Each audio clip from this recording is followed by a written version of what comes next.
air dok masuk. Dok serat air pun nampak. Nampak tak? Ha. Okey, kalau saya mau beli kasut baru ni tau. Saya mau akan dapat gini. Dalam satu kotak ni bukan dapat kasut je. Akan dapat juga free stocking yang ni dia. Stocking daripada Abaro. Specialnya pasal kasut ni bila beli saya bukan dapat sebelah, akan dapat sepasang. Kalau beli Abaro ni nampak. Design dia pun comel macam kasut sekolah tapi sesuai juga bawa pergi kerja.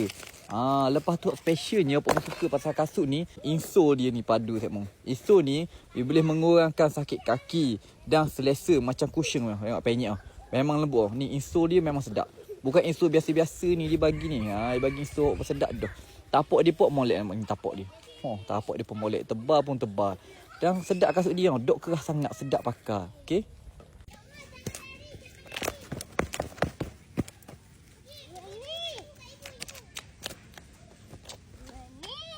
Okey, dah apa yang best pasal kasut ni, dia ada dry tag, water resistant nampak ni. Kita curah air dok masuk. Dok serat air pun nampak. Nampak tak? Mana ada serat air, tengok kat dalam, saya letak kertas dalam ni. Kertas pun dok basah, tengok ni. Cuba tengok kertas. Mana ada basah kertas, maknanya air memang dok masuk. Kalau bagi anak-anak pakai pergi sekolah dok bimbang dia main lopok air ke, dia main cubuh air atas ni ke, tupuh air ke, dok basah kasut dia. Baru dok busuk kasut dia kan.